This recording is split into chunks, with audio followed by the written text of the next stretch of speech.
So in part number 1 of this episode, we had one of our viewers request our help out in Union, South Carolina, and we found an artist out there that I definitely couldn't recommend working there at Ink Therapy Tattoo.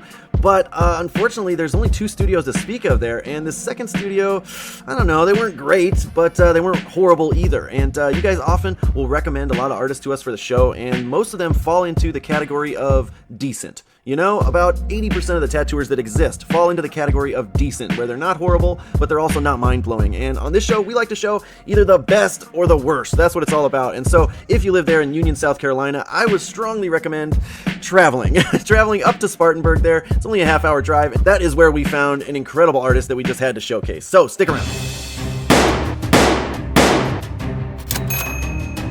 Hello, welcome to the show. This is HackHunter, where we review some of the best and worst tattoo artists in your cities. And in this episode, we head out to Spartanburg, South Carolina, where we found a phenomenal tattooer. So stick around for the artwork of Kristen Osborne.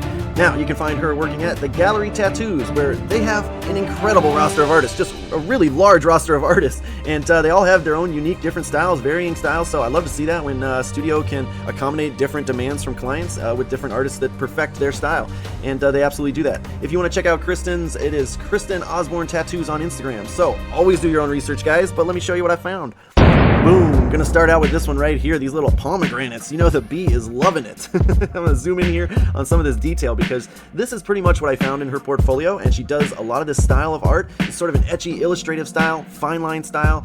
She does a lot of soft shading, but also stipple shading, as you can see there, and she does it really, really well.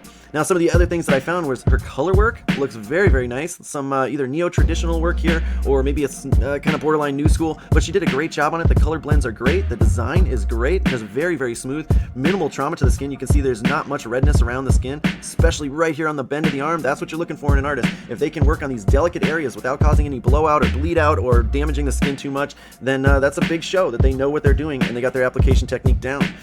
Now, I also came across these little pupper portraits, and man, I thought this was cool. You guys know I love to bring you unique artists that do things a little bit differently, and when I saw these, it absolutely fits that mold because this is sort of a mixture between realism, but also kind of a fine line illustrative style, and I think she blended it really well, and these just came out great. I would love to see a healed version of this because I'm curious to see how well that holds up and looks after it's healed, but I can tell the contrast here is really great, the small details are really great, so absolutely give her kudos on this style. Now, this is a style of art that I really dig, just sort of abstract design work, and I think this is really cool. A lot of tattooers out there might think that this is just easy, squiggly line work. It is not. This is very precise, very accurate stuff that she had to take her time and get every line down perfect and keep it smooth throughout. And this would take hours and hours of work to do something this large with such detail, and I think she did a really, really great job on it. There's a couple other examples in her portfolio of the same kind of stuff, and I just thought it looked cool. This is the kind of artwork that I would love to wear, so I actually absolutely appreciate it. Now again, I just want to show some more of her style. This is what I saw most in her portfolio, this kind of work, stipple shading, fine line artwork. It's something that's becoming more and more popular. I'm seeing more and more artists out there that are doing this style, getting great at it. And I just want to compare for a second the artist that we saw in part number 1 here. This was some of his stippling work, and he was by no means an artist that had perfected this style or did it very much at all. So I want to use this as an example to all you clients out there. If you're looking for an artist that you want to do stipple shading work like this, you gotta really find an artist that does it often and has perfected it, because you can see the major difference here. Some of these lines down here, look at this. When he was shading, he was whipping outside the lines there. Some of them are way darker than they're meant to be. Some are just bleeding too much, which shows that they're a little too light or irritating the skin too much. And then over here, he didn't even get up to the line with where he was starting his shading. He was whipping off that line, but he wasn't actually getting up to the line. So there's a big difference between an artist that takes their time and learns this and knows that you have to be patient and consistent with this style of art. And if you are, you'll get it to come out really beautiful, just like this. Really, really clean stuff, really, really cool looking. Now, this is the last one I'm going to show you, this little caterpillar from Alice in Wonderland. I just thought it was a great piece. Again, shows off her small detail. Look at those hands there. That is a nightmare for any artist to do, and I think she did a pretty good job on it. So, obviously, Kristen Osborne is going on our approved list.